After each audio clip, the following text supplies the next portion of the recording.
Good evening. I would like to call the Instruction Committee meeting for the Frederick County School Board to order. The date is March 31st, 2025, and the time is 5:30 p.m. We have an agenda before us. Do I have a motion for approval? So moved.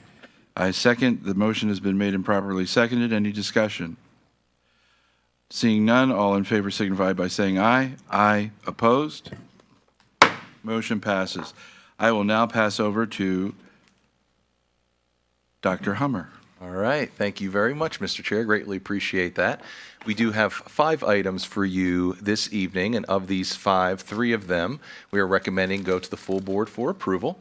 So the first up is we are going to provide you with an update of our strategic plan. We are very excited to report out the work that the committee has put together, and Mrs. Knight and her team. We've put a lot of work and energy into this, and we are very excited to present this final product to you in the next month or so. So we have an update for you in regards to our strategic plan. We also have our esports update. I know we were planning on providing that update to you guys last month, but because of our discussion with all the other items that were on the agenda, we had pushed that. So we're very excited to share with you where we are with that program, as well as the opportunity that we have provided for our students. So we're very, very excited about providing that to you as well. The next 3 items are up for a recommendation to go to the full board for approval. First is the work that we've done with the Elementary and Secondary Grading Coalition. As we've mentioned to you all, we have some policy updates. We shared that with you all last week, so we want to discuss that today. And then that will go to the full board for approval with your approval this evening. And then we also have 2 items that are going to be a regular item on our agenda, which is our Perkins Plan, which is through our CTE Advisory Committee, as well as our Special Education Annual Plan. And these are 2 items that need to go to the full board for approval. And of course, if you have any questions, we will answer them for you at that time. So with that, I'll now hand it over to Mrs. Knight and her team, Mr. Chair, unless you guys have any questions. Thank you, Dr. Hummer. Ms. Knight? Good evening, Mr. Chair, members of the board.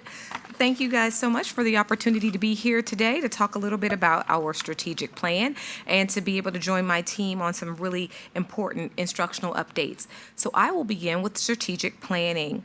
And if we take a look here, the last time we were together, I shared with you how we had formed our SPAC.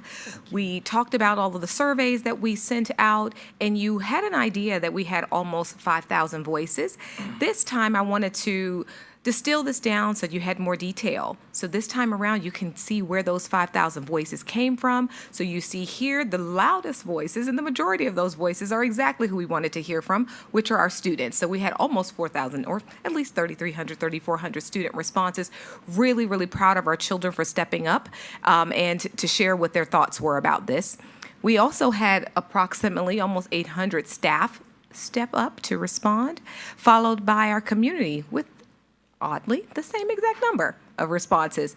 And what you saw there was really the distribution over groups so that you had an idea, again, where those voices were coming from. So now that you know who has begun to inform our thinking, let's take a look at some of the things that, some of the places they're coming from. So here from our community survey, this funnel shows you almost across the board, James Wood High School, both in terms of adult responses, took the lead, both for staff and community.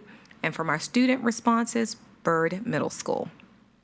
Okay, so now that you know who responded and where, let's take a look at magisterial district distribution. So you can see that it's almost even across. You know, no one peaked over 200, but a relatively even distribution spread across districts. Okay. Now that you know the voices, where those voices are coming from, that all of the magisterial districts were represented almost equally. I mean, we had one that stood out a little bit more, but more than others, but for the most part, relatively evenly. Here, remembering that the board provided us early on with some parameters for the things that they would like to see our areas of focus look like. So from those parameters, we surveyed students, and here are what our students believed their priorities were. So in terms of student competencies, critical thinking and problem solving led the way. And student priorities, as you can see,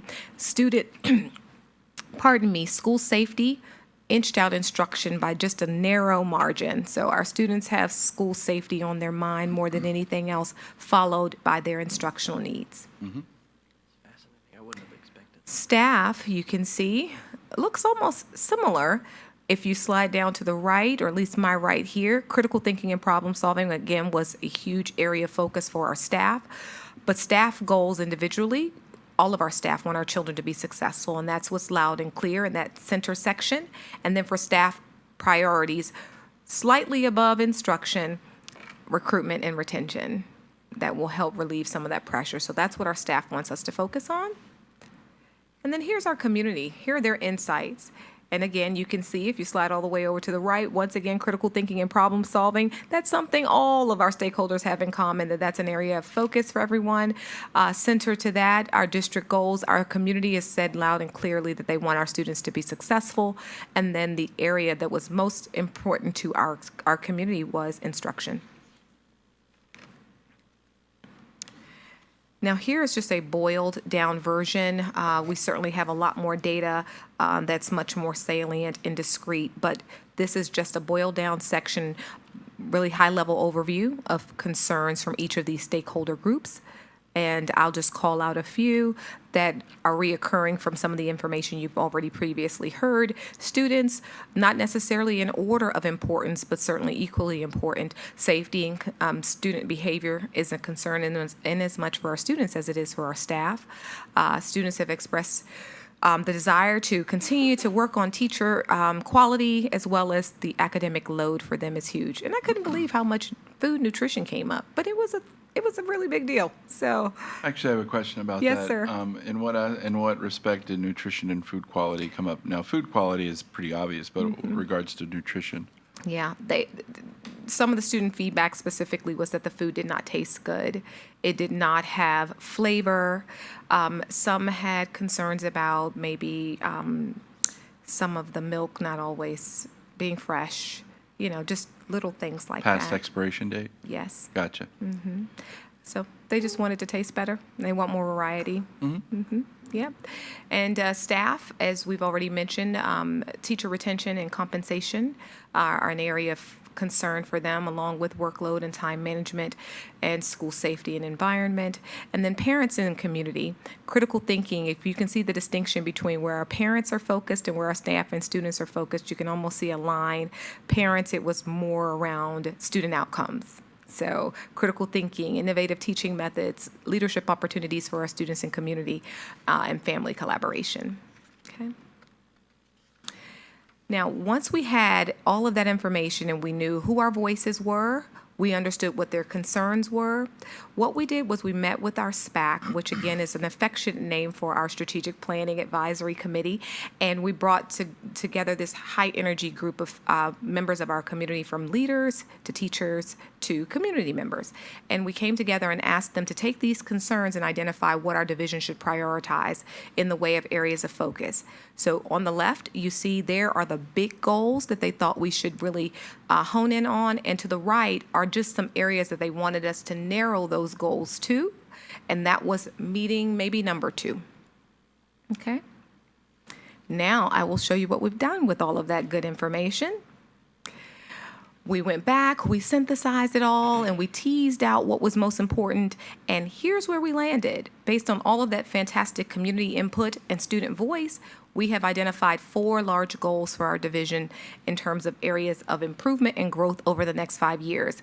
Goal 1, no question, elevate and advance academic excellence and innovation. That is resounding from all of the members of our community.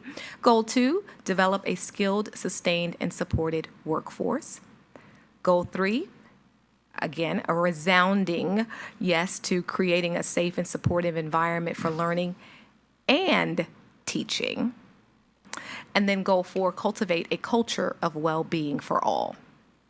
So now that we have our 4 target areas, these large goals that we want to move forward on, SPAC met again, and with that meeting, what each SPAC group was in charge of was one of these goals, and we brought the experts from our division who lead those areas to the SPAC table so that we could come up with strategies that were not only innovative and exciting, but we really wanted to think about ideas that were practical and pragmatic and hopefully possible. So with them sitting at the helm and facilitating this dialogue, what you'll see here is a blend. the question was what ideas, innovations, and new ideas and new innovations could you bring to the table and initiatives that you'd like the division to pursue or consider pursuing. Some of this you'll see, they're not fully flushed out ideas or strategies. You have to remember this is a mixed group. Some are educators by training or trade, and others are members of our community who are not educators by trade. But these are their ideas in the raw. So you get an opportunity to see what they're thinking, while again, some are not necessarily strategic initiatives yet, but they will be. So our next steps is to take this group and this list of all of these little ideas that are discrete and turn them into initiatives where possible and where it makes sense. So this is just from goal 1. And what you see noted in the box to the right, the Post-its, that was after each group had an opportunity to present and we started to unpack their thinking and to get a little bit more crystallized in terms of what it is that they really want to see. So we started noting some of those things on sticky notes. And our charge will be, again, to turn those into really strategic initiatives that our division can put into place. And so here you see goal 2. Every team worked really hard and everybody had something unique to contribute. So really, really great ideas. Goal 3.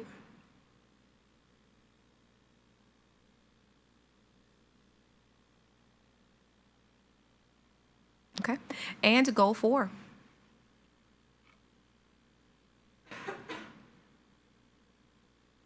Okay. Any questions about any of these goals? Dr. Erskine, Mr. Sturdivant, do you guys have any questions? Yes, I do. Could we go to goal number 1 for Yes, a sir. moment? So can you talk a little bit about that bottom bullet, just because I'm a little curious about that one? Teacher training on student-led learning. And I'm Well- sorry to put you on the spot. Oh, that's okay. Never apologize for that. So this is just an idea that came from members of one of these teams, and what they're looking for are student experiences. They want experiential learning, and they want teachers to have the training to do that, so that teachers are not trying to create these opportunities from scratch. There are programs out there, and actually vending companies that do experiential learning. They want teacher training so that the learning experiences are all career-focused and career-oriented, but with teachers being leading that work at the helm, but having proper training to do it. I really appreciate that explanation too. And the reason I ask about that one in particular, that was a big piece of the flop of Inspire 2025. And that bottom bullet, I think, and I don't know if it's because it manifested this way when it came out on training, but it came very much down to the student experience. And I know that that's something we were trying to lean away from. And so it sounds like this is more about having teachers facilitate something a little bit more specific and less nebulous. Yes, absolutely something more specific, but just know that a lot of this, because it still needs to be teased out, was overarching idea sharing. I will be honest, there still was a lot of influence and interest in making certain that students had engaging experiences. It wasn't limited to academic structure. People really still wanted to center the student experience, but the experiential learning piece made sure that it was career focused. And I will say that was the addition that I think is a nice That's great. place to elevate that experience too. So it's not just fun, but it's meaningful and it's leading to outcomes that help our students to graduate with a level of preparedness we'd all be proud of. Great. Yeah. Any other Mr. Sturdivant, goals? thank you very much. Okay, thank you. And just next steps for us is just refining those initiatives. So the next time I stand before you, I'll have something much more fleshed out here and can't wait to present that information to you. Okay? Likewise. All right, you guys are all set. Any other questions about strategic planning? Okay, well, without further ado, I'm going to invite my colleague up, one of my favorite people. Dr. Zeiss, please come on up and let's talk a little bit about esports.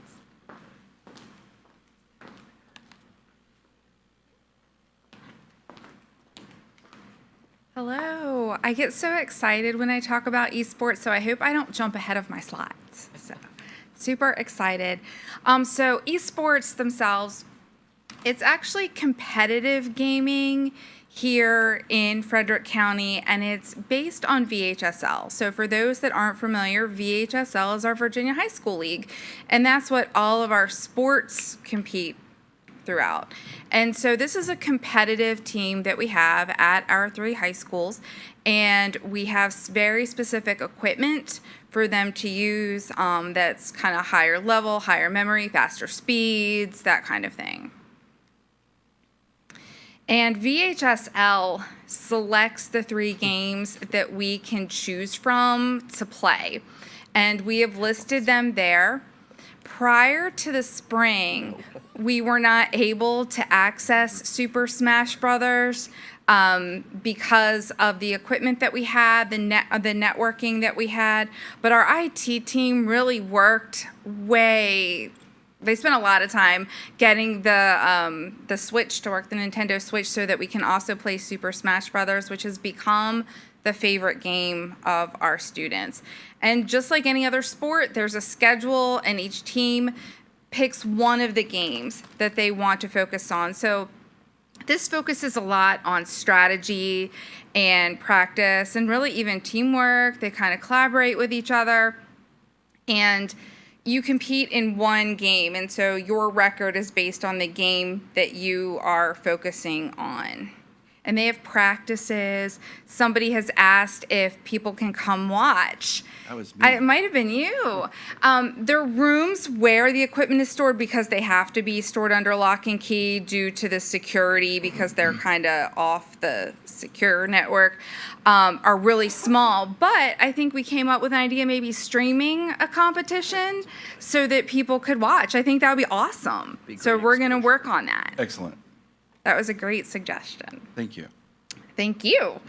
So some of the skills that our students get from this are collaborating. They're really strategizing. I mean, there's a lot of little bits and pieces to these games. It's beyond me. I'm not a gamer, but their enthusiasm and their knowledge of how computers work and how the system works and all these little hidden pieces to the game are amazing. It also creates team spirit and a connection to school for students who might not otherwise feel like they really have an engaging part of their school. Like, most of these students are not on athletic teams. This gives them another way to join other students, feel connected. They really learn about the more intricate aspects of technology. We have mentors from our IT team come over and kind of work with them, talk with them, give them insights. And we're also really honing in on those responsible technology habits. They know that they have really amazing equipment there and they need to use it respectfully and responsibly, and they really do. And it gives them leadership opportunities on their team as well to kind of lead their expertise. Like I said, this is a VHSL recognized activity, so we have only those 3 games to choose from. And the reason we stick with VHSL is they're seen competitively throughout the state, which gives them an opportunity for scholarships. Now, you might be thinking, this is esports, come on. Esport scholarships, they can get full rides to colleges with esports. The scholarships that are out there for esports, it would blow your mind. So we want to encourage any student that is interested in this in the high school level to please come out and take advantage of this gaming. If I can stop you just for a second, I want folks to understand that these esports that we're talking about, this is no different than a student playing football, baseball, basketball, any sport, any physical sport that they play. This is no different than that. This is just an electronic sport, and it reaches a part of our school system that generally gets left out of sports because of 100%. whatever reason. It's open to everyone, of course, but it provides another opportunity for students to get involved. And again, it's no different than football, basketball, baseball. It's a sport. Now, their thumbs might get tired, but that's about it. Yeah. Right. It really uses their mind. There's a lot of strategizing with esports, and the analytics that they have to put into it, the memorizing that they have to do. Like, you kind of have to know the characters and where they go and where these hidden pieces are to get points. I mean, it's really quite complicated. And they work together to win these games. So, and the scholarships, like I said, they're amazing. So for our fall sports, right now VHSL has 2 seasons. They have a fall and they have a spring season. it's been 3 years that they've had it, and each year they will decide if it's going to be a permanent facet in VHSL. It still says they're looking to see if it will be a permanent facet in VHSL, and they may just change it to one season a year. We don't know. But right now we have 2 seasons. We have a spring and a fall. In the fall, James Wood was 51st out of 62, but I want to add in the past, they've been amazing. They just had an off season, young team this year. And then Millbrook did really well. They were 35th out of 62. They were 4-4, and they played Rocket League. Now, this season in the spring, Millbrook has a grant, and they were able to get some of the Nintendo Switches. And so they're all about the game on the Nintendo. So they had so many kids come out that we had to cut people, and I probably jumped ahead to the next slide, but they had so many students come out. So we're looking, now that we know that this will work on our network, we're looking for ways to provide that opportunity to our other schools as well. So like I said, we've added the Super Smash Brothers, super popular, and James Wood High School this season had 6 students. Sharando's coach left last year. And so this season, that coach is new. She is all about it. She's not a gamer, but she's in there learning and playing and strategizing and collaborating with the coaches from the 2 other schools so that she will be ready to go with a team in the fall. So we're really excited about that. And I want to give you a look about what it's like at our schools.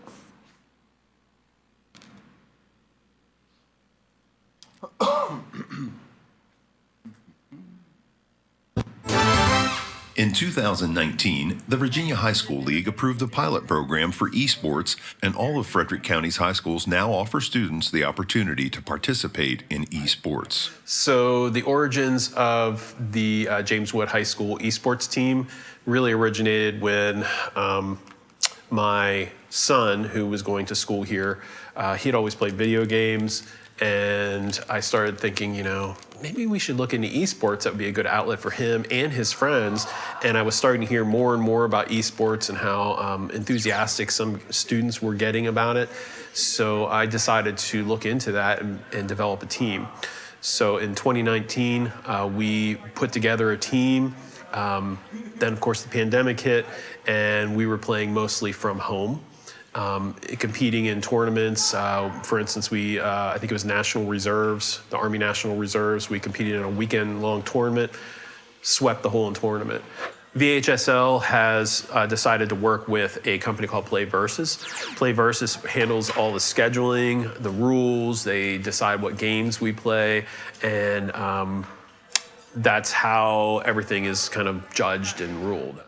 The plans for the future in esports, at least here at James Wood, I would hope that we're going to start getting a little more recognition, especially within the schools. Right now, a lot of the teachers and even some of the students, they're not understanding how big esports actually is, and they still consider it a club, and that's not what it is. But I think the recognition is the key thing that we really need to build upon, because we celebrate all these achievements of all these other sports. Although participating in esports is different than traditional athletic endeavors like football, basketball, or wrestling, it offers many of the same benefits to students. I think esports should be considered a sport. Takes a lot of skills that another sport that people would call real would too. It takes a lot of practice. Esports also creates a unique way for students to meet other students and to connect and build community within their school. So I've definitely met people I wouldn't usually meet in esports, and I definitely wouldn't have known those people if it wasn't for esports. And we definitely work on communicating a lot, because when you're in a game, you have to communicate with each other about where the ball could be if you're playing Rocket League. One of the most satisfying things other than winning is working with your teammates. It's, meeting new people, working with them, practicing with them, playing with them. So this is a way to get them involved and pull them in to the school community. That's one part of it. The other thing is to get the parents and the students to understand how big esports actually is internationally, worldwide. It is huge. While some may view esports as strictly gaming, Students are gaining critical life skills like communication and collaboration that will help them in the future. Through esports, I've learned to communicate better with others and work better as a team, which will benefit me in the future. Students also have aspirations in esports beyond high school. My future with esports is hopefully getting a few scholarships to go to college and everything, and maybe playing esports in college. I also am into aviation and I'm a golfer, so I'm looking into those too, but I'm hoping that esports goes with me all along that path and everything. So some of these students can actually go on and move into other areas or avenues with esports, whether it's going to a college program. My son, for instance, he played esports and he loved the production part of things. So now that's what he does. He works in the production department at WVU behind the scenes. He's actually been one of the sportscasters, I guess, calling the plays. He's done all that kind of stuff. We have another player that has gotten a scholarship for playing esports to go to college. There's all that stuff and there's ways that students can get involved in this. That's what I'm hoping that people start to understand.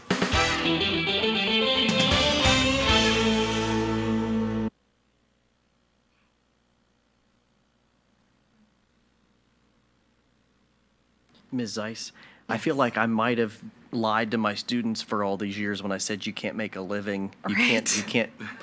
I will never ever say that again. That you can't play video games professionally because you can. Really, even the whole process is just like playing another sport in high school because they have, a restricted set of choices. Like this is how you're going to play, or this is what you're going to play. These are the tools that you can use. You just can't choose anything. It's just like if you go into a store for baseball and you're like, oh, I really want that kind of helmet with all this jazz on it, but the rules say you have to have X, Y, Z. They're still learning constraints while really getting to expand their knowledge and their creativity and their imagination. And again, just want to mention the scholarships, full scholarships. They're getting full scholarships for gaming, and it's not a free-for-all. I mean, there's rules and a process, and they're getting a lot out of it. So what I want to know is, how many times have Dr. Hummer and Mr. Goodwin needed to try out the video games? I don't know. Never, for the record. Mr. Chair, Yes, Mr. Sturdivant. may I? Forgive my ignorance on this, because Sure. I may have heard this before. I just got a couple questions. So if a student wants to get into this, how do they go about applying or? Sure. So each school kind of announces it, just like you have tryouts for baseball, softball, football, so on and so forth. They'll announce it. This year at Millbrook, they had so many students, they had to make cuts. So I'm not sure exactly the process they followed, but I imagine they had to play through and earn a certain score. At James Wood, they're kind of been right at capacity, even with like one or two more. So, I mean, it's pretty open. Okay, and I understood you to say it was 6 on a team? They have 6 on a team. I'm not sure how many Millbrook has in the spring. They were so big. So again, excuse my ignorance. So That's okay. Is it kind of like the football team where you have the varsity squad and then you have the bench sitters, those kinds of things? Is it more than 6 students allowed to get involved in it? It can be more than 6. We're really restricted. I'm not sure how many VHSL allows to compete in each game, but we are also restricted by the amount of equipment we have, and also that uses a lot of internet, so you can only use but so much. And Mr. Sturdivant, we can get those numbers for you per Absolutely. school to find out what the max number of students are per school. I would be Because happy it And to do then that. I guess I got one more Independent. question again. Sure. Forgive my ignorance on the subject. So what skill level do these students need to be at? Can they be novices at this, or do they have to be? Yeah, so as long as there's openings on the team, I mean, they all learned. Our coach at Sharando is learning, and we encourage anyone to come in and learn.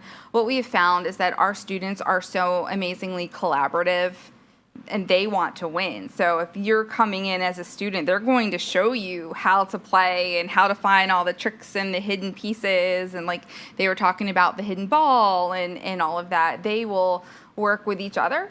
And that's where they really Sounds like being at home. they gain their leadership skills that way, and that's how they build that collaboration. But we really welcome anyone to come and try it for sure. Okay, I'm just surprised my kid hasn't said anything about it. Thank you so much. Sure, no problem. One of the other things that I'd like to find out about is the tryout process. Sure. I'm assuming it's similar to the way other sports try out. If you're skilled enough, you get to make the team if there's more than what you're able to handle in that particular school. But I would like to know exactly what that process looks like. I will check with Millbrook. This is the first season that we've had so many students. Sure. We had to turn some away, so I can definitely ask about that for you. Excellent. And then two, how many students can participate in the Sharando program once it gets up and running? I will check on that too. I know it's at least 6, and I imagine it also will depend on what game they want to choose. do, like Sure. how many switches we have versus how many consoles we have. Of course. But I will get those numbers for you. Thank you. Sure. Any other questions? Any other questions? All right, thank you very much. Thank you. I think Julie, the amazing Julie is up. Members of the board, Dr. Homer, thank you for letting me share with you once again about the Secondary Grading Coalition. It seems to be the mantra this year from the work that we've been doing. So to reacquaint you, what we've landed on, and several times I've shared this with you, and it is as I talk to teachers and principals and others in the community, it is all about communication. And it's about feedback. So I feel like that the Grading Coalition did a really nice job crafting the purpose of grading statement. One of the things that we were asked to do back a couple months ago, or really a month ago, was to also investigate grading scales and ranges. And so we'll talk about quality points. And so what I did is I looked at various school divisions near us, so Winchester, Clark, Fairfax, and Loudoun. And I worked with those individuals who are in comparable roles as me, and I was able to find this information, both by conversation and also on their website. So you'll see that we are in keeping with pretty much everyone, with the exception of 97 to 100 versus 98. You'll notice that Winchester and Clark are on the 10-point scale, and they keep it on the A, B, C, D, F. They do not distinguish with pluses and minuses. You also notice that Fairfax is on a 50-point scale rather than a 100-point scale. And then Loudoun is actually the most similar to us. Moving forward, we wanted to learn about quality points. And so when you look at the quality points of the 43210, you'll see that that is where Frederick County is, and you'll see that's the same with Winchester and Clark. Fairfax and Loudoun differ somewhat, as you can tell there, that they do break it down by the scale of A minus, B plus, things like that, that they distinguish. So that would impact GPA, because if a child got an A minus in a course, they get a 3.7 factored into their GPA, whereas with Frederick County, we would factor a 4 into that. And so looking at, I'm going to go through some examples of the differences between how Frederick County handles honors, dual enrollment, advanced placement, and the other divisions. So here are some examples. If I'm a student in Frederick County, and I take all general education courses, and just for the sake of simplicity, I made them all A pluses, because that child does very well in Frederick County schools. And so their end of the year grade, all A pluses in Frederick County, Winchester, Clark, and Fairfax, they're going to have a 4.0. In Loudoun, because they make the very top of the scale a 4.3 rather than a 4.0, they're going to be awarded a 4.3. If you move over to honors courses, Frederick County and Winchester City do not award a bump in GPA if they are in honors courses. I spoke with Winchester City, and they are in the process of potentially changing that. So currently, right now, we do not give a bump for honors courses. You'll see that Clark, Fairfax, and Loudoun, they do, and they give a half-point bump in GPA. Here are two more examples. If dual enrollment or advanced placement, Frederick County is the only one that does not do the bump of 0.5. The way that it's been calculated in our division is, and this is at cumulative, so end of the year. So say I got an A in math, and it's in a dual enrollment course, I'm going to get a bump of 0.05. And because I got A's all the way down through there, the cumulative is going to be 0.20, which you see at the bottom there in the calculation. So that 0.2 then factors into the formula that you see beyond that. So 16 divided by 4 is 4, plus the 0.2 cumulative, and they get a 4.20. That's been the practice it's beyond, it's before me, so that's been the practice for a while. And then as you see, the other other four are giving that quality bump of 0.5. One of the things in our division is that our dual enrollment courses and advanced placement courses are the same course. So I'm a student sitting in the same course and for AP and dual. Curriculum is the same. The difference is, do I do the dual enrollment through Laurel Ridge, or do I potentially take that AP exam at the end? And so those are the differences. So ours is a little different, that they are combined courses. Advanced placement in Frederick County, again, it's that 0.20 cumulative because the student got A's on everything. Winchester City distinguishes it between if a student takes the exam versus if they don't take the exam. So if they don't take the exam, AP exam, they get a 4.5. If they do take the AP exam, regardless of the score they get that 5. So you'll see that Clark, Fairfax, Loudoun, Winchester City with the exam, they're all getting that 5.0. Mr. Chair, can I just ask Dr. Myers a GPA question here? Is that okay? So, and please correct me if I'm getting this wrong. I don't want to oversimplify it. When a student comes out of one of our high schools with GPA X, they're applying to any number of different colleges and universities.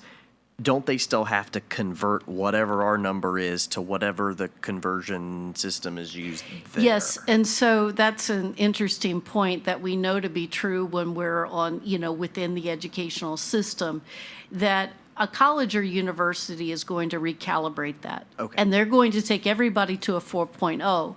And the reason for that is not all school divisions are created equal, and not all courses are created equal. So they're going to do that. The one thing, though, that I will say is because of Common Core applications now, you can click a button if you're willing to pay the price, and you can apply to 20 schools, 20 colleges, universities. And so we've got kids applying they're competing against other students in other divisions who maybe are doing the same thing. So a student may not plan to go to JMU, but because they had the Common App, they may have just gone down through and applied, even though they didn't plan to go there. Of course, the chair They do look at the bump in GPA for application purposes. Okay. So there is somewhat of could be a potentially a disadvantage for our kids. That was actually going to be the follow-up question is, under the system, the way that we have it now, is there a way to generalize and say whether this is having a detrimental or is it a neutral impact on our graduate? Like how are our kids shaking out against their peers? So I go to the NISH report a lot and look at how we compare to other Virginia school divisions, and it'll show you what's the most, and, they rank them from top to, 132 school divisions. And our students are still getting into Virginia Tech, UVA, William and Mary, and JMU. And you go to TC Williams or some other school like that, And they're still the number one. It's interesting to go look at it because those are still the most popular schools that students are applying for. Okay. But again, we want to give our students every advantage. And when we see something like this, it raises concerns. Especially because, and I've spoken a lot with our high school counselors about this, and their feedback is that when students transfer into us, they're always very shocked and dismayed that their GPA all of a sudden is not as high as what it was when they were in a neighboring school division. Quick follow-up for you. With regards to the GPA, I think you and I had a conversation, you may have even reported it in front of this committee, that colleges and universities are not looking at GPA nearly as much as they're looking at strength of schedule and That's correct. extracurriculars and things like that. They want to look at the whole student. Right. And that's a positive shift in the culture there. Agreed. Yeah, that they are looking at the entire student instead of just, did you get a 5.0? They want to see that you're involved in activities. They want to see that, and they want to see things like you're taking math all 4 years of high school. Right. And they want to see as stringent, as strength of schedule, as competitive as it can be. So what matters is that they are taking those classes all the way through. Yep. Thank you. Sure. Mr. Sturdivant, do you have any questions? Okay. Okay. So our final recommendations for middle school, and then we'll go to high school. Mr. Chair, I'm really sorry, Sure. Dr. Myers. You are doing a fantastic job. But I wanted to pause really quick, though, because we actually have a movie star in the audience that I want to recognize. Okay. And they were here to talk a little bit about the esports, and I want to give them the gosh. opportunity to do that. So if we can have her come on up, please, and share a little bit about the esports. We weren't planning on any students coming, because remember we had it last month, and then we had her show up. So thank you, and I'm assuming this is your dad here as well. So thank you, sir, for coming, and please tell us about this esports opportunity. We want to hear all You about look it. familiar. Were you in a video recently I've seen? Maybe, Okay. just maybe. Please. My name is Paige Littman. I'm on the Jameswood High School esports team, and I've been on for 2 years. I'm a sophomore, and my brother was the captain last year, so I took on his role this year.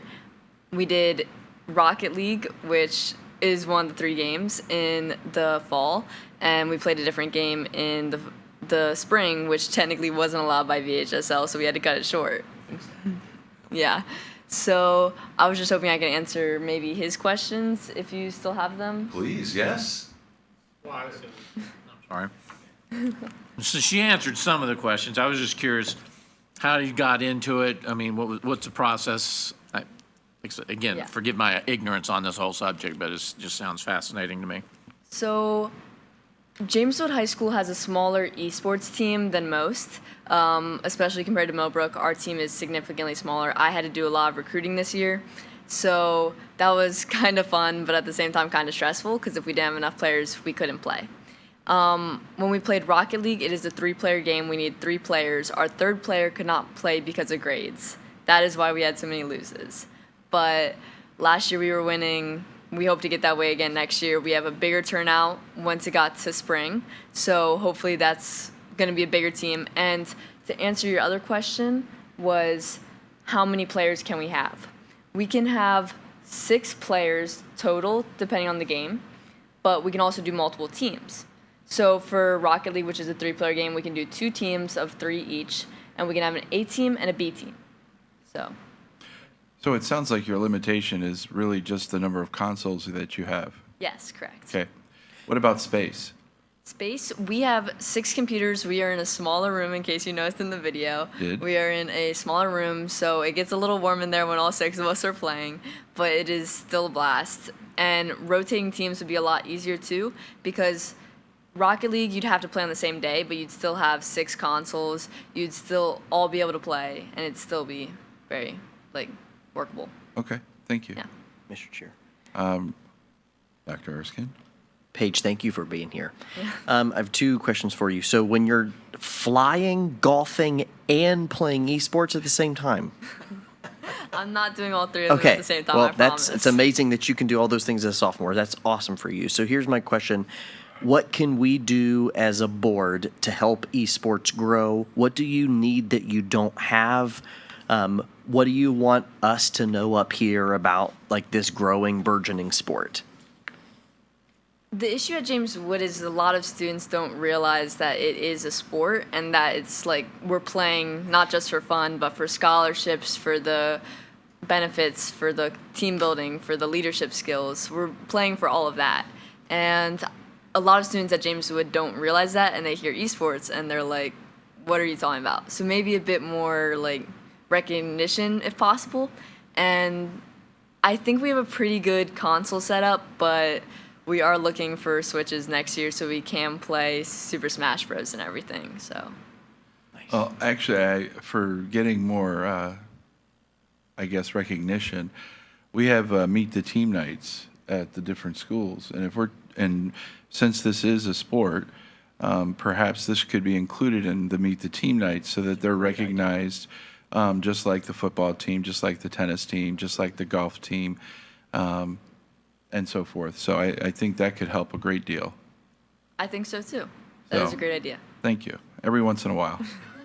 One more follow-up about money, and it's okay to say you don't know if you don't know.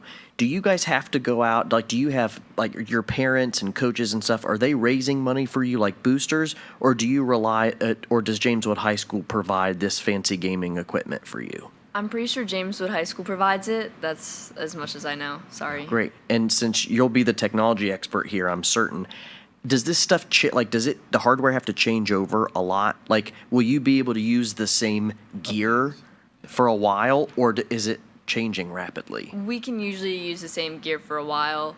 Our PCs will last for probably 10 years. Wow. So it is beneficial. We don't really need it. As long as the students treat it well, we don't need that many upgrades. Yeah. Great. Well, one thing too, I'd like to point out that with esports, there aren't fields to take care of, there aren't surfaces to take care of, and you don't need a staff to take care of them. So it's a lot less expensive than the more traditional sports. Correct. Would I be correct in that, Mr. Goodwin? That's it. That's it.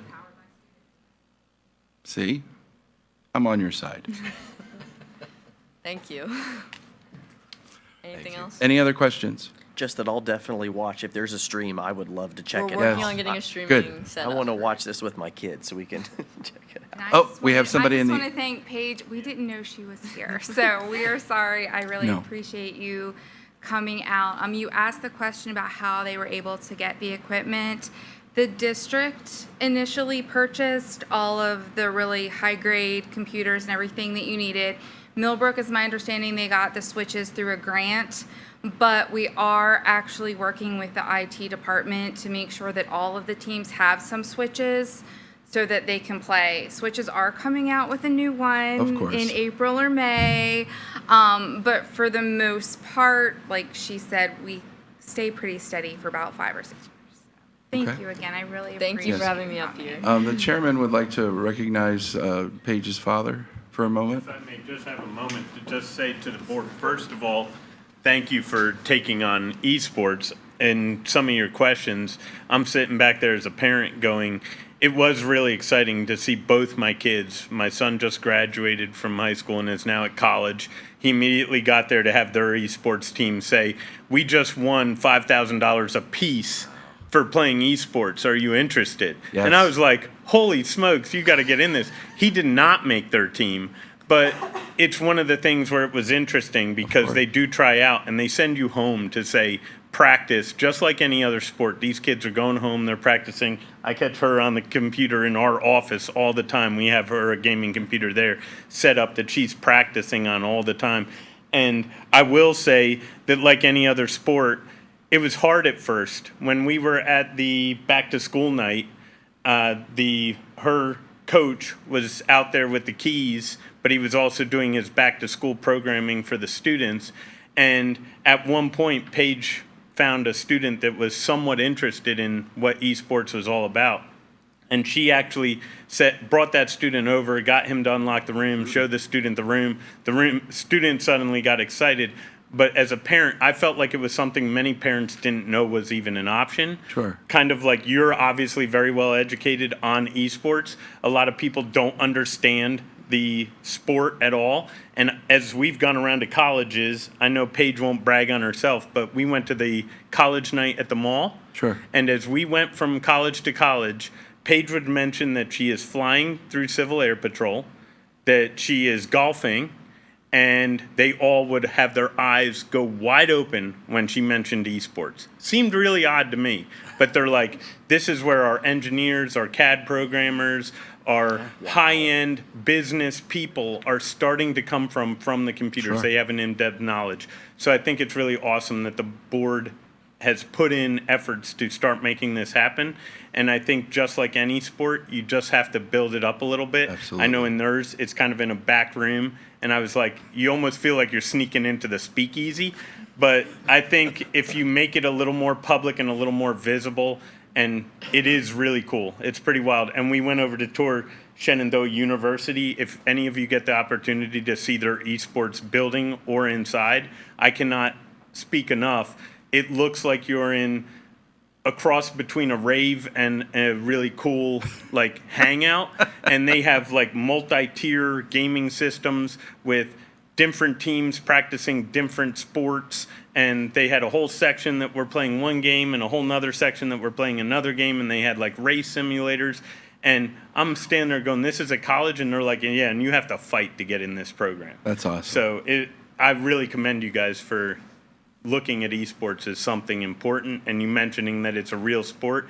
It's definitely something where when I mentioned to other parents at the back to school night that you could get scholarships, they were doing the same thing most of the people in this room did and went, what? Yeah. And the scholarships are getting bigger. Sure they So, are. yeah. Well, you're golfing too, and women's golf it's one of the number one scholarship opportunities for high school students. So you're in good shape. I just gotta find a school that has all three. There you go. Good for you. Well, thank you so much for coming up. Yep. Thank you so much for coming. Thank you, Mr. Chair. Sorry, Dr. Myers. Oh, no, you're fine. I That was a guess lot we'll more listen to fun than you what, now. a lot more fun than what I'm Yeah. doing. So, and Paige, you're an incredible speaker. Yes. Yeah, so poised. Oh my gosh. Really incredible. So I think the Air Force Academy has all three. So you might want to look at that. Oh, there you go. The Air Force Academy. I think they do.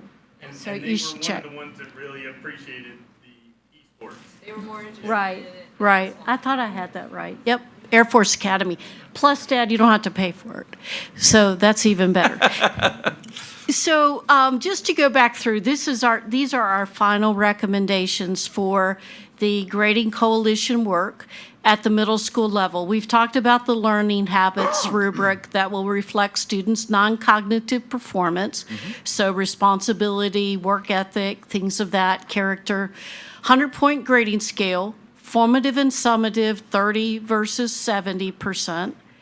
Minimum number of grades, 9. So basically what that conveys is a teacher should be having some sort of check for understanding, graded assignment each week. And that should be communicated to the student and to the parents in some sort of official document, whether it's the Google Doc or whatever it might be. But they should get feedback and assignments every week during that quarter. The maximum percentage of one assignment is 20%. So we don't want a summative assessment taking up 60, 70% of a student's grade, and they tank and then they can't recover. And unfortunately, that happens sometimes, and we don't want that to continue to happen. Reassessment of summative assessments, we're going to allow that except for projects at the middle school level. I was just going to Dr. ask, Erskine? yeah, are you planning on like a minimum number or like they have to have X number of summatives per marking period or? We did not go into that. It was more about the 9. So as long as they don't exceed 20% on one assignment. Correct, yeah. We just don't want it to be less than that. Yeah. You know, and honestly, the feedback sometimes that I get that I have to navigate is the opposite of that. Not enough grades. And so when you're only giving 3 or 4 in the 9 weeks, that's just not the right thing to do by the child. Yeah. for sure. And Dr. Myers, if I can also extend that just a bit in terms of clarification, when we are expecting, once an assignment has been issued to students, one of the updates in the policy that Dr. Myers just alluded to is that the expectation that is that grade would be reflected in the grade book within 2 weeks. So feedback anytime during that week or two, but the grade has to be reflected in the grade book in order to address some parent concerns about making sure they can stay on top of their student grades. That's great. I'm glad to hear that. And so the highest grade so say a student is allowed to retake an assessment, summative assessment. Right. I investigated, and the overwhelming feedback this time from the middle school teachers was they should get 100%. So there was no ceiling on what they could recover, which to me says, we're about mastery, not the time. If they can demonstrate it later, then they should receive that credit. I agree. If we're going to give them the opportunity to retake, as long as there's some sort of, and I believe there is, that they have to do some sort of learning of that prior to taking being right. allowed to take the test, then if they score a perfect score, there's no reason why they Right. should get anything less Right. than a perfect score. Right. Because- And one of yeah. the things we want to make sure of, and we've learned this from other division feedback, is we don't want a student to take it the first time and just really not try that hard, knowing that they're going to get a second shot at it. So there'll be parameters put in place to make sure that it's not that scenario. I especially appreciate this retake for two reasons. A, my teacher heart reminds me that learning, that need for that knowledge doesn't go away. And Right. so I think that by putting that into policy, you're making a great decision, because the learning still needs to happen. And if they weren't successful the first time, we Right. don't want to inadvertently send the message, oh, well, you failed, let's move on. Exactly. And I really appreciate that you did that, because the learning still needs to happen. Yeah, thank you. And so it's the coalition that did this. I just have the honor of standing up here. High school, again, the report card learning habits, still the 100-point scale, formative, all the way down through there is all the same, with maximum and minimum. The honor graduate recognition that we talked about earlier, it is a combination of valedictorian, salutatorian, and the Latin system. So we're still recognizing the top 2 students in the class. However, if a student is an honor graduate, they are also going to be recognized, probably a medallion type of thing, and it'll be on their diploma that they were summa magna or cum laude. So they'll have, a child might be sitting back there and they had a 3.999, and yet they didn't make it to the valedictorian or salutatorian. We want that child to be recognized. Absolutely. So will this be implemented in time for my son's graduation? Next month? Yes. I'd love to say yes. No pressure. I'm teasing. I'm teasing. We'll go order him one There and you then go. I get, can I'll do run that. up and down the aisles. There you and- go. Yeah. And so that's what we recommend. We pose the question, if we went away from always the valedictorian, salutatorian giving the speech, graduation speech, what would you prefer? And resoundingly, they want a committee made up of their peers, a counselor, a teacher, an administrator. So they are voting on the person who represents that class in all capacities. So it will be Love it. decided that way. I love it. That Thank gives you. Thank everybody an opportunity. Yeah, it's a good change. So quality points, this is just summarizing where we were. So we are not recommending any changes with the general quality points, 0 to 4. We are recommending that honors students enrolled in honors courses do get that increase of 0.5, and that advanced placement dual enrollment get the increase by 1, and then to discontinue the 0.05 cumulative bump. It's much clearer, it's much more in line with other divisions, and the Grading Coalition felt like that this was the right move. The last thing are the potential policy changes that would need to be considered by the board. And as you see, 316P, Ms. Swager will come forward and she'll talk about the elementary levels, which is standards-based grading, so we need to separate the two, elementary and secondary.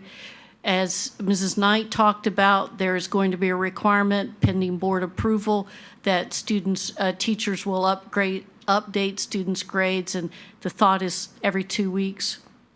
And then putting in on 321P, formative and summative, and that middle school may retake summative assessments, But not to include projects. not to include projects. Gotcha. Is that just middle school? It is just middle school. We really spent a lot of time with our high schools in regard to the retakes. And the reason, and let me make this though statement, this does not mean that it prevents them from doing it. They can still do it. But what we need to do is provide training as to best practices on that. The teachers, high school teachers came back and said, if I'm teaching AP Calculus BC, I'm not sure that that's the right approach because it's not in alignment with what colleges and universities are going to expect. Right. So there was a lot of feedback based on that. But where we landed as a grading coalition was we need to provide professional development for all of our teachers, and our intent is to do that in August so that we calibrate our practices. So it's not a matter of one math teacher does one thing and the teacher across the hallway does something different. We've got to get rid of that because it's not fair to a child. Thank you. Do you have any questions for me? Any other questions, Dr. Erskine? No. Thank you very much. Thank you.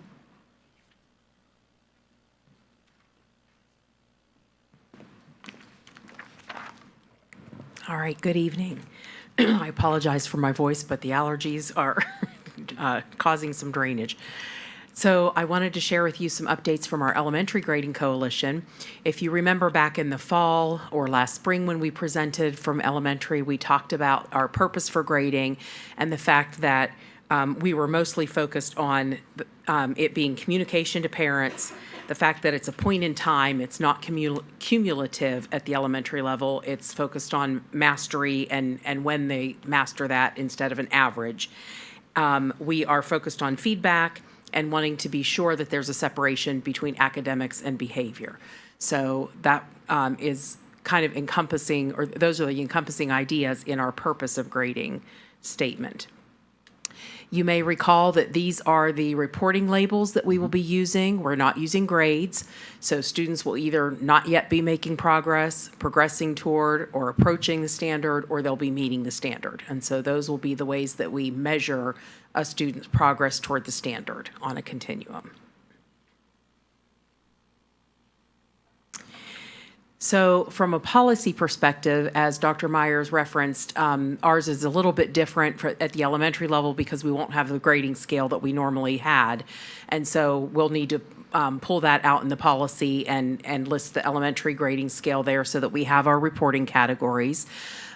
We also need to show that it reflects a standards or mastery-based grading system. So it's not based on achievement or an evaluation of academic achievement the way that we're traditionally used to having. So that needs to be pulled out in the policy. And then in 321P, when we talk about formative and summative assessments, because we don't have letter grades or percentages, the formative and summative being 30% and 70% don't really apply to elementary.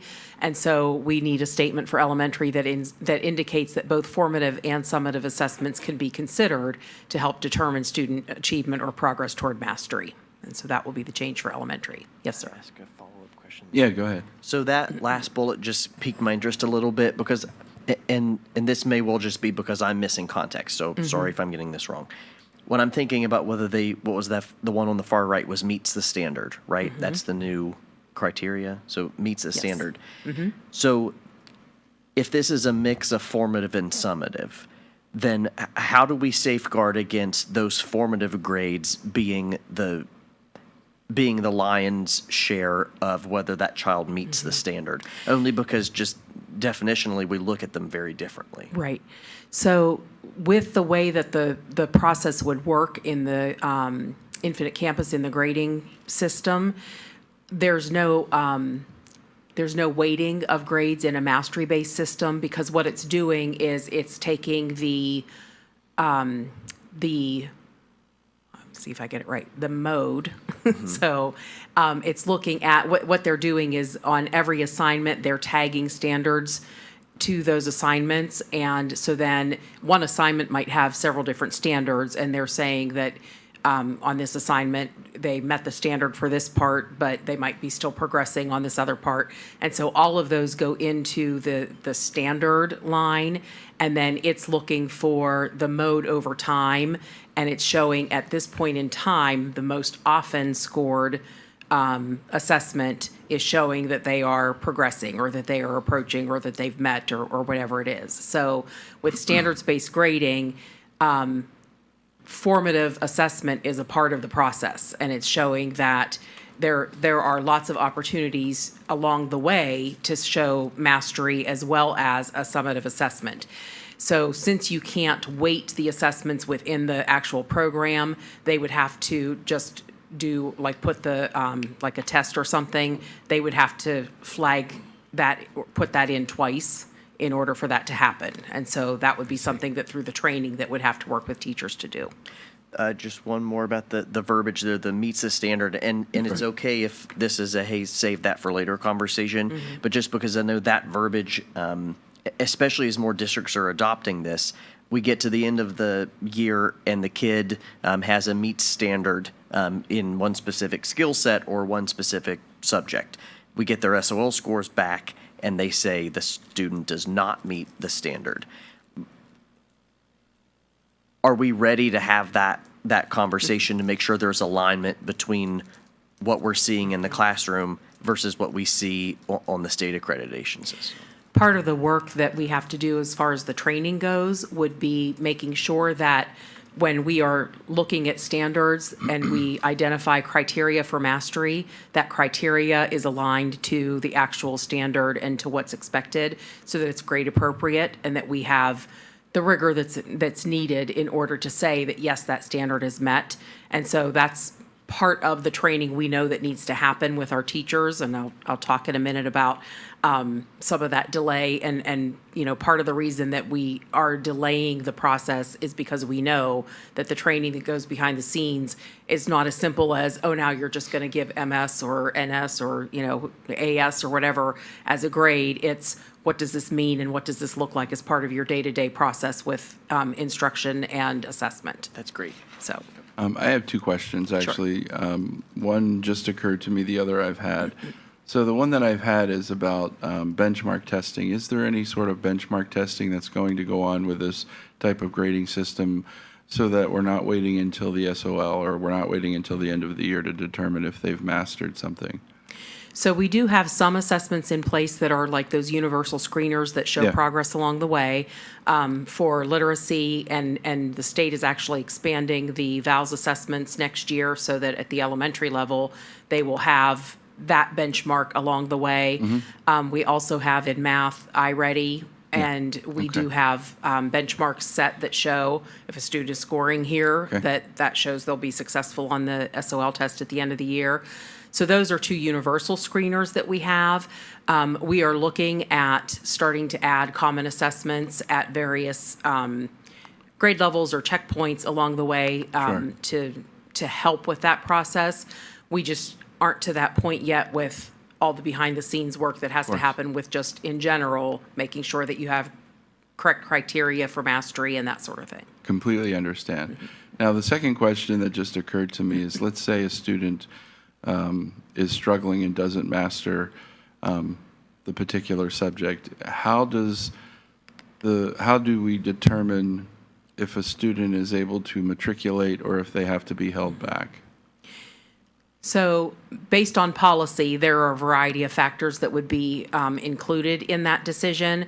But from a grading perspective, since it used to be if a student failed a content area in reading or math, that was a possible factor. The failing grade, so to speak, would be not making progress by the end of the year, and that would be considered a reason to consider retention for a student with all the other factors that would be considered. And then for the student to have to take a sort of I don't want to say remedial, but some students have to take 2 English courses or 2 math courses to catch up because they didn't successfully complete the course in the prior year. They get to matriculate, but they have an additional English or an additional math. And I assume that that's perhaps maybe the progressing toward the standard or approaching the standard? So, Jerry, ahead. do you want to?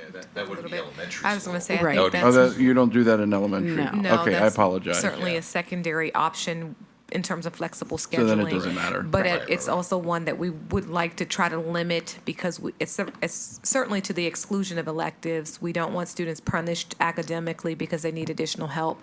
So if the secondary school has an option where students can protect their electives and add an intervention block, for example, James Wood Middle has that, we're able to do that. Okay. But certainly something to consider. Elementary, less flexible on that Less part. flexible, okay, thank you. and I was going to say, at the elementary level, typically, we are responding with intense intervention. Okay. Before we get to that point. Thank you. All right, so the plan for our next steps, so I don't know if you remember this slide or not, but we had hoped by the end of this year, we would be through training and we would have been piloting already and we would be rolling the new process out for the 25-26 school year. The snag in the process has been getting the new system to work within Infinite Campus. And so working with our folks at Infinite Campus, it has taken us about 3 times longer than we ever anticipated it would have taken us to get to a point of them even being able to create the format for the new report card and to start getting our standards in there and all of that so that we could get it working. So we are now finally in that part of the process where they are getting standards uploaded into Infinite Campus in a kind of like a sandbox report card so that we can try it out. But it will not be ready for any piloting this school year. So we are shifting.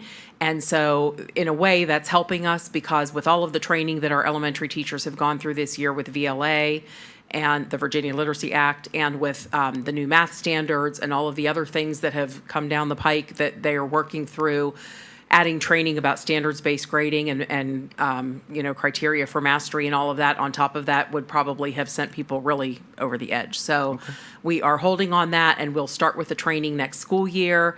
And so our plan is that we will start communicating this out at the start of next school year. We will start with some training for staff and do a lot of job embedded training as they are working through the first quarter so that they are getting an idea of what that's going to look like. And we'll have some folks piloting that within the first and second quarters. Knock on wood, if there is any here.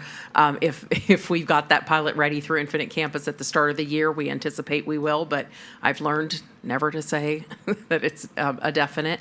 And so our plan is that we would pilot at the start of the year, get feedback, and start working through that feedback so that we are ready to roll that out as a final product for the 26-27 school year. And it will be the new report card for that year. Excellent. Dr. Erskine, do you have any questions? No, sir. Okay. All right. So that just goes through our next steps. The next year will also provide us with opportunities for parents for us to communicate with parents about the changes and educate the parents as well about something completely different in Frederick County. Okay. So do you want us, Ms. Jordan, to make these motions now or wait till the end? If you can do it now, that would be very helpful. All right. I see there are 2 motions to be made.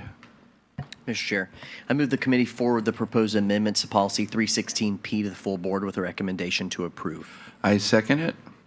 The motion has been made and properly seconded. Any discussion? All those in favor signify by saying aye. Aye. Aye. Any opposed? That motion carries to move to the full board. I see a second motion. Mr. Chair, I move the committee forward the proposed amendments to policy 321P to the full board with a recommendation to approve. I second that motion. The motion has been made and properly seconded. Any discussion? Hearing none. All those in favor signify by saying aye. Aye. Any opposed? That motion also carries and moves to the full board. Okay. Thank you. I'd like to introduce, I'm sorry about that. She took the clicker with her, so we couldn't advance the slide. I apologize about that. Good evening, school board members, Dr. Hummer. I'm here to present the Perkins Plan. So there's an extra red folder, Dr. Hummer, if you would like to follow along, but I know you're pretty good on this.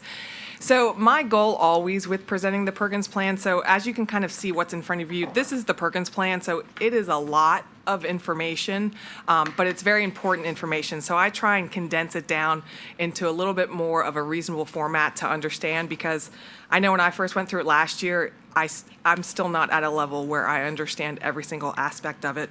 So that's what we're going to talk about today. So the Perkins Plan, it provides federal funds to increase focus on academic achievement of career and technical education students, strengthen connections between secondary and post-secondary education, and improve state and local accountability, remove barriers for special populations, and promote work-based learning for all students. So how I break it down, so in your folder, and you'll notice there's tabs that you can kind of correspond with the different policies within the Perkins Plan. So what you have is the certifications and assurances. Certifications is just the very first sheet that everybody signs and says that they certify what they're signing. We have performance assessment, and then we have a long list that I will go through of the system schedules, and then finally we'll talk about the budget for next year. So before we get started, are there any questions just on those initial thoughts? Okay. So again, when we talk about assurances for the Perkins Plan, what we're looking are three vital things. We're looking at the size of the program that's required, the scope, and the quality. So there is a minimum in terms of size that we are required to have 11 courses offered in each secondary school. We far exceed this. We have over 90 courses that are offered. We have 8 program areas and 16 different career clusters that we have between middle and high school. So our size has always been one of our strengths in Frederick County of the amount of career and technical education opportunities. And that goes along with our scope as well. We have to have at least 3 different CTE program areas to prepare students as a completer. And what a completer means is that they've completed a sequence. So it's 2 years, their first year CTE course, second year, and then they graduate. They become what's termed a completer once they graduate. Instruction in career and technical education and exploration is provided at the middle school level. So we are really doing a great job at that as well. About 2 years ago, we were able to hire a pathways coach, Miss French, who works directly for a majority of her time with those middle schools, because what we found is that was one of those missing parts where middle school students didn't get enough exposure to understand the opportunities that were out there for them. So how we do that is our Worlds of Work event. Every October, students are able to explore the different worlds of work. We did this past year at every single middle school, and they featured it in the Winchester Star last week, a health and medical sciences kind of. So cool. Yeah, and it was really cool because it's probably hands-on as you can get for any activity. And granted, I mean, kids probably, their parents, when they showed up in scrubs, might have had a couple questions, but they went through around 20 different stations to learn about everything you could possibly think of within health and medical professions.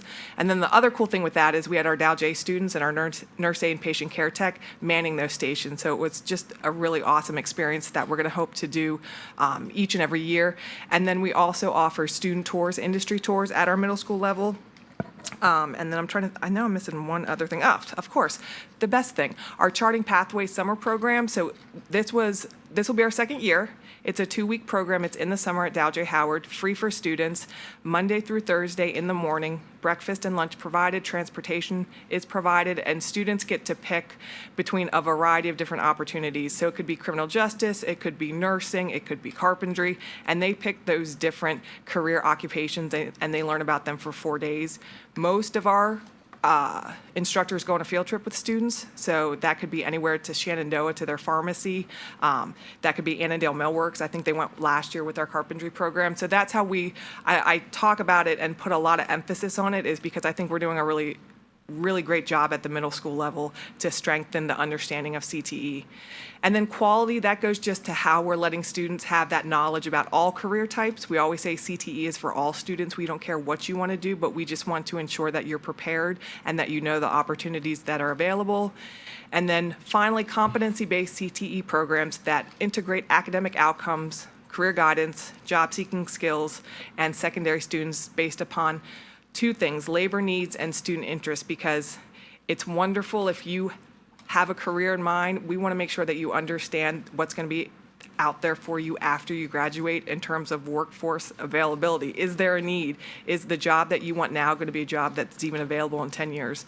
What jobs do we not know about now that we need to start to prepare our students for? So that talks about our assurances. All right, performance assessment is next, and this is how we look at how we are doing in terms of Virginia agreed upon target.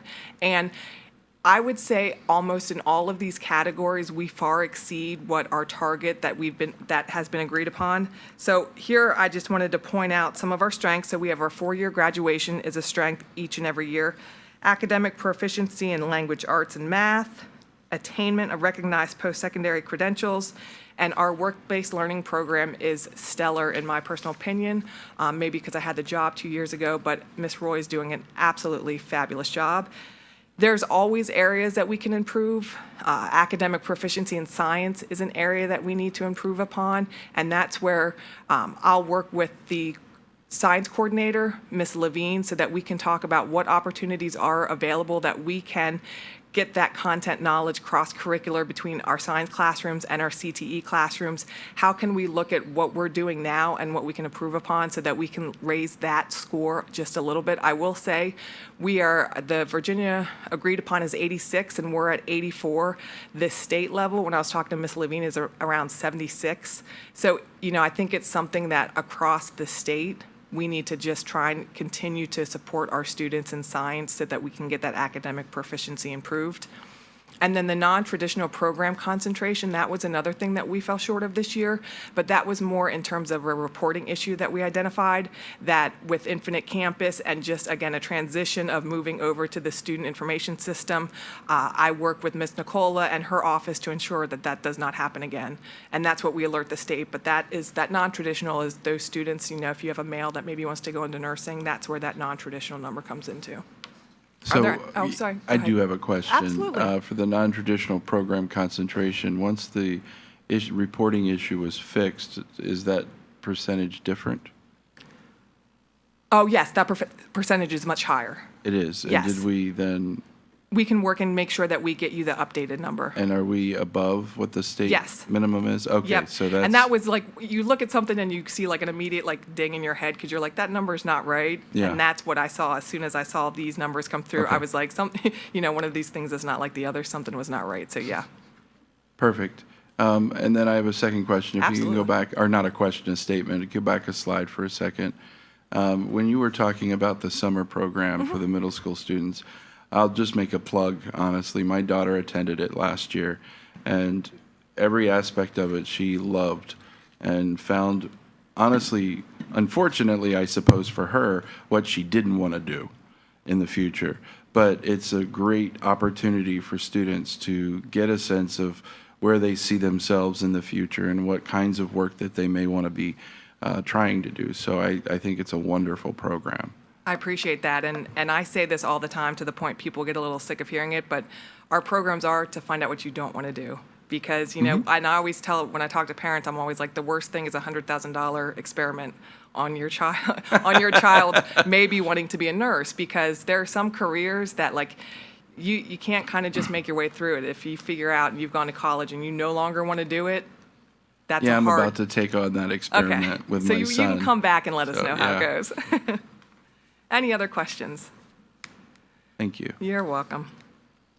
So this is where, and again, I go over all of this every year, and it's been where we talk about all of the different schedules. So I know it's a lot when you look at this, and that's why, again, I kind of put your Cliff Notes version here in your folder so that it kind of just condenses it, because if I were to read literally through the actual Perkins plan, we would probably be here till well past my son's bedtime. So what we're going to go over is just real quickly is just a little blurb, as I would like to say, on all of the schedules here that you see in front of you. And this, at the heart of the Perkins plan, it's just having accountability for what we're doing, the programs we create within Frederick County, the teachers we hire, their professional development. It's just everything to ensure that we are creating the best program that we have for students, staff, and our community. So schedules 1 and 2, so that is where we have our stakeholder participation. So that's, when I say stakeholders, I'm literally talking about kind of anyone and everyone. So that's where we have our students, parents, teachers, labor organizations, workforce, business and industry, Laurel Ridge, Shenandoah. We have our CTE advisory, which we are having our first meeting tomorrow at 5 p.m. at Dow J. Howard. That's where we work as a group collectively and get input for everyone involved. So that's where we are with schedules 1 and 2. It is required per Schedule 3 that we look at a plan of study that goes beyond Frederick County Public Schools. So if we have a student, and this year we used the example, it's also in your packet of information. Next year we'll offer a course at Dow J. Howard Network Systems. So we say, okay, we're going to offer this course, but what does that look like to a student after they leave Frederick County? We have to ensure that Laurel Ridge, that Shenandoah have courses out there that students can major in, minor in, but we also have to ensure that their jobs are out there that they can actually go work in. Schedule number 4 is a special populations report, and that's just how we remove barriers for students. So that's providing accommodations at the classroom level, modifying competencies when appropriate, ensuring accessibility by offering a number of credentials and course offerings. Schedule 5 is how we strengthen and improve academic and technical skills, and that's through our CTE courses, our coherent sequences, providing dual enrollment, industry tours, career and technical student organizations. They are not clubs, they are student organizations, the activities that they do, and the courses that are integrated within the SOLs. Our work-based learning opportunities, that is schedule number 6. So that's anywhere from our internships, our externships programs, our co-op programs. Those are all, our job shadow program, those are all considered work-based learning opportunity. And again, the idea here is getting students outside the 4 walls of a classroom and getting them in to learn about the actual career they're interested in. Technology in career and technical education, how we use and expand on technology, and that includes training for teachers as well.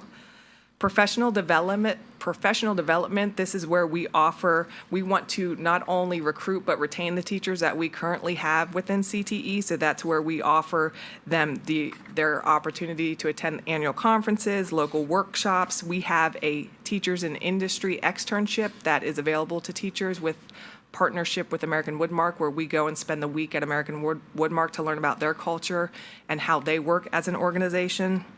We've also been working for a Grow Your Own program in terms of our elementary aid internship opportunities that got funded this year, that will continue next year.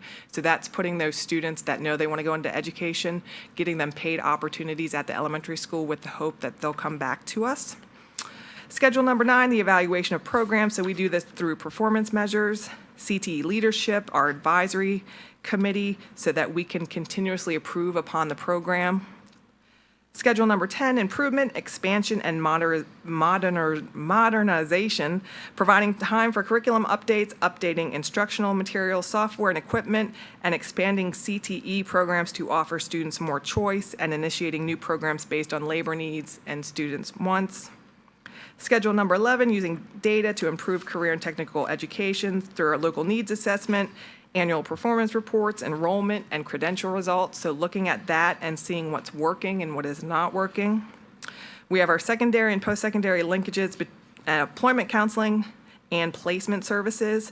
So we have partnerships with we have a lot of partnerships. I'm not going to list them all. Partnerships with Valley Health, Laurel Ridge, that provide tours. So last Friday, we work with Valley Health that we have students that can sign up for a job shadow. And so they spent the day at Valley Health. They were learning about careers and opportunities within their food services and also within their environmental services.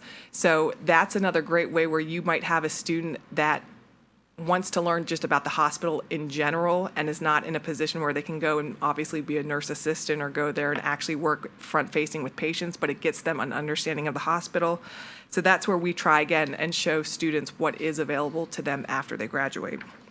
Equal access provisions of general education, so that's just ensuring, again, CTE is for everyone, so we make sure that every student has access, no matter who they are, to the opportunities and programs that we have within CTE.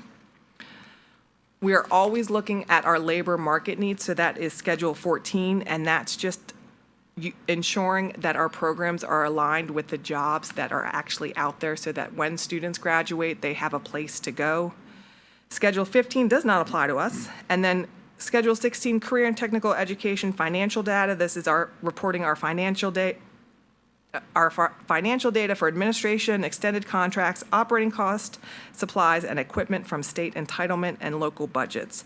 So that is the overview, as brief as I can do, but I have to go over every single one of them so that you kind of have a general understanding. It is 100% all outlined in the actual Perkins plan.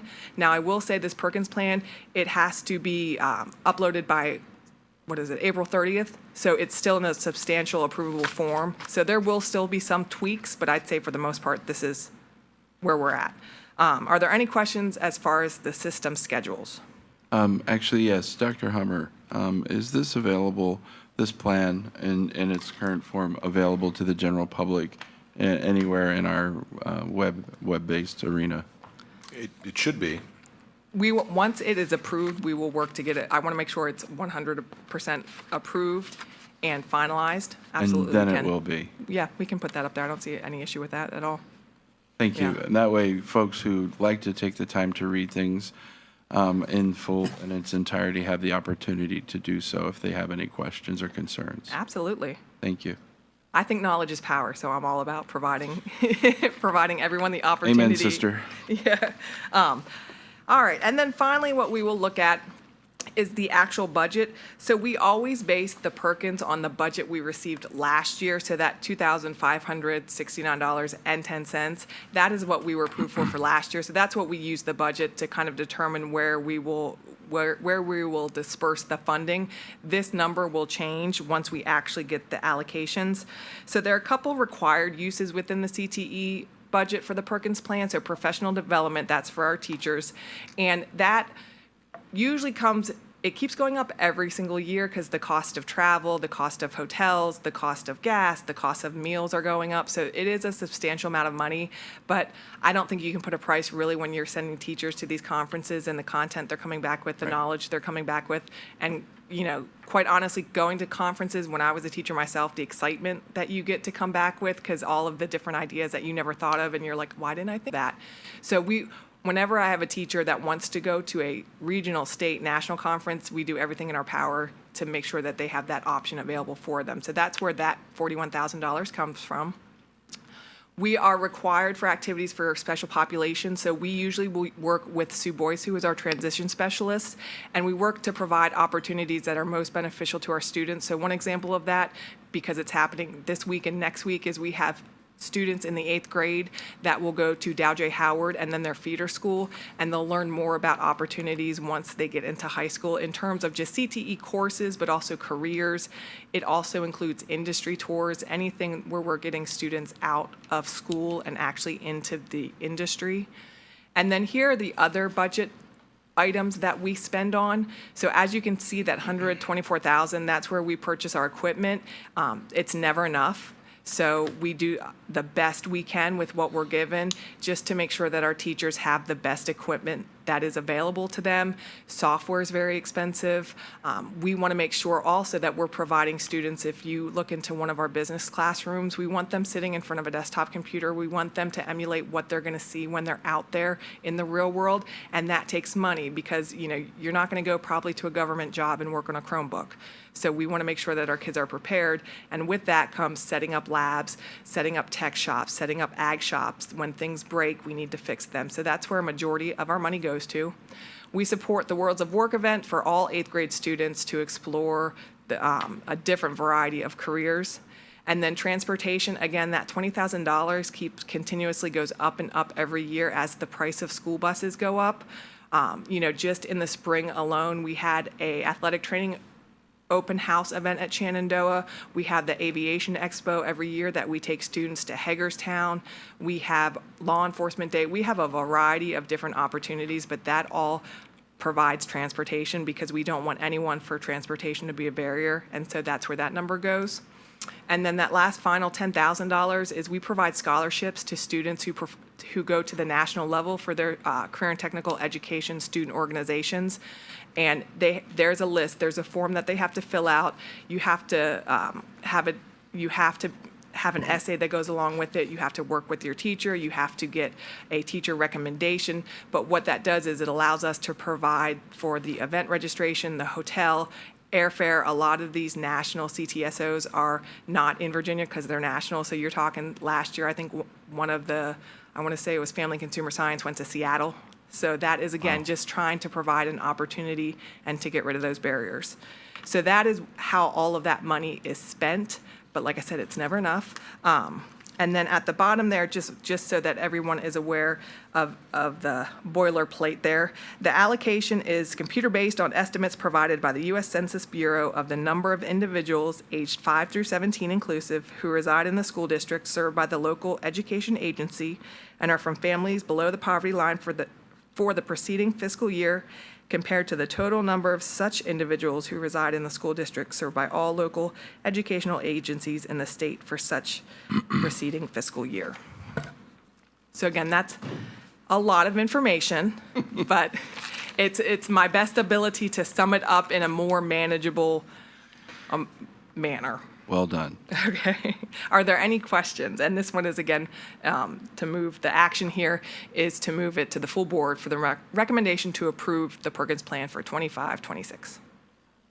Mr. Chairman, I move the committee forward the request to the full board with the recommendation to approve the Perkins Plan for the 25-26 school year. I second that. So a motion has been made and properly seconded. Any discussion? Hearing none. All those in favor signify by saying aye. Aye. Any opposed? This motion carries and moves to the full board for consideration. Thank you. But wait, there's more. You really should have saved esports for last. Board, Dr. Hummer, and members of Cabinet, thank you for letting me present tonight our special education annual plan on behalf of Dr. Reeves. She was not able to be here this evening.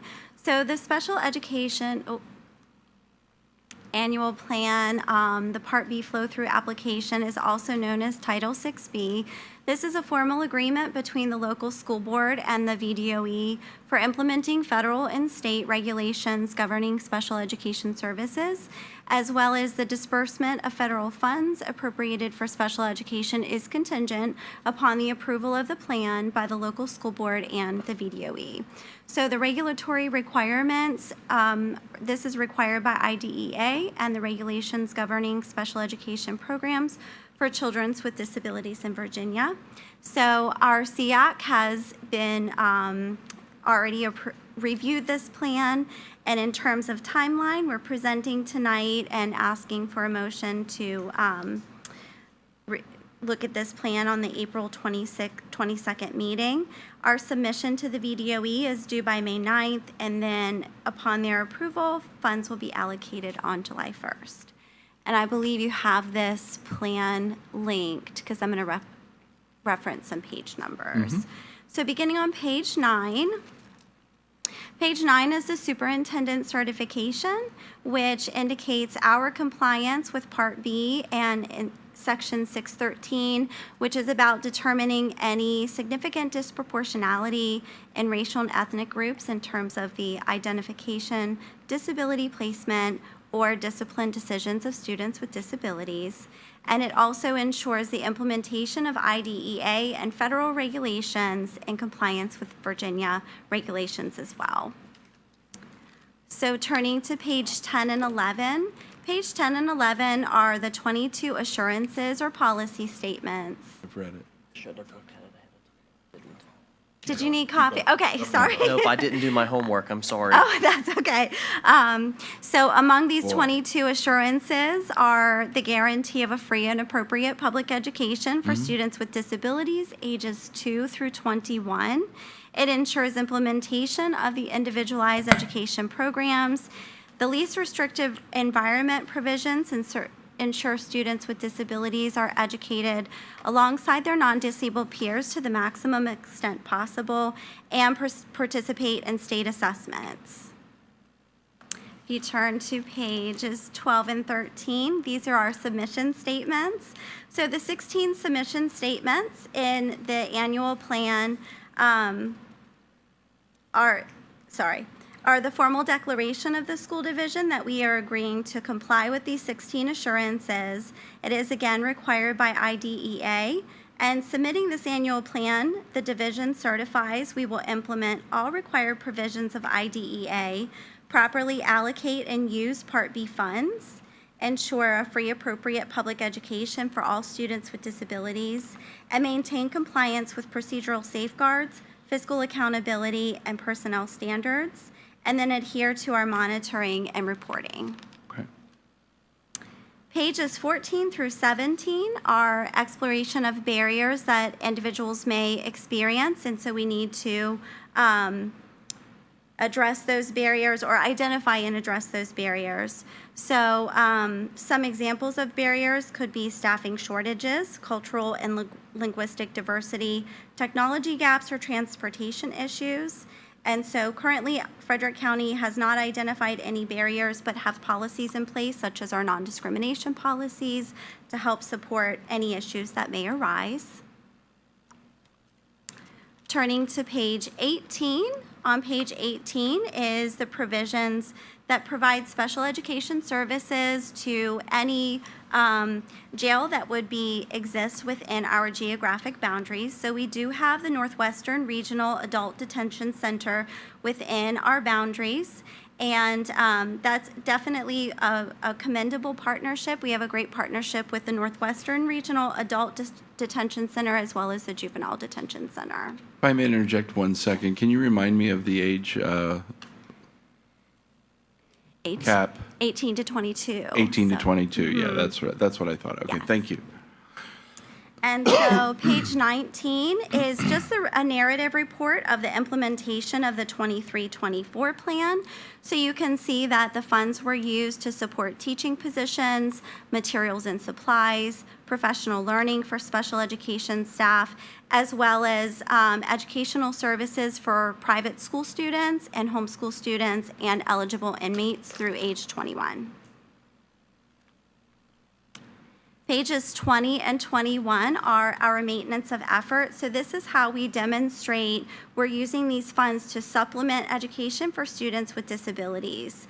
It's required that we pass 1 of 4 financial tests, and so this year we have passed 2 of those tests.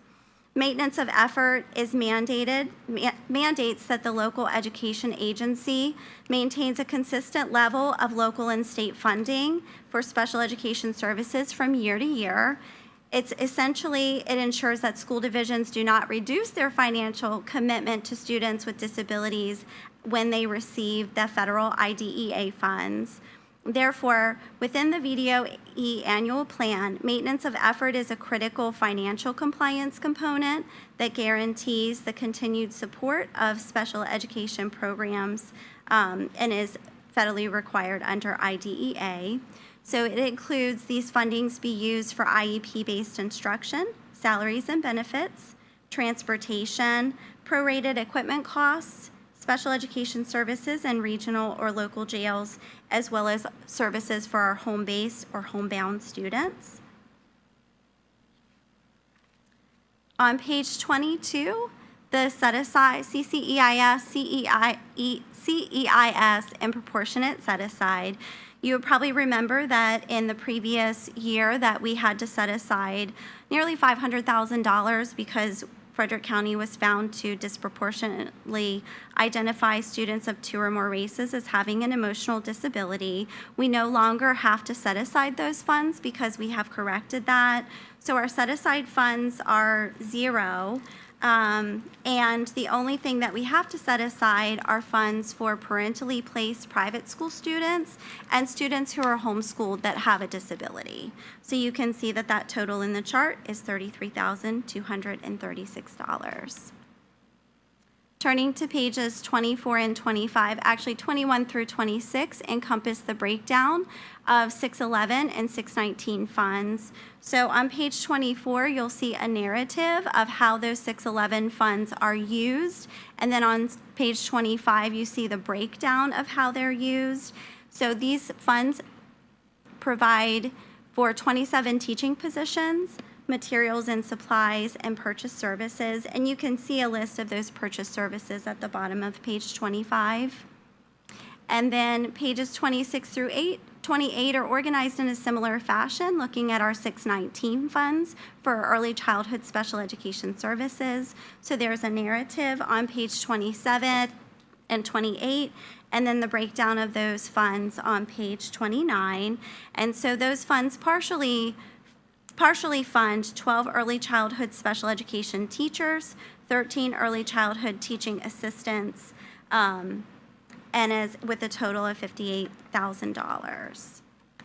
And then just to summarize, or some other important data points, our December 1 count for Frederick County Public Schools was 14,200 students, and the students receiving special education services is 14% of that population, which is 2,034 students.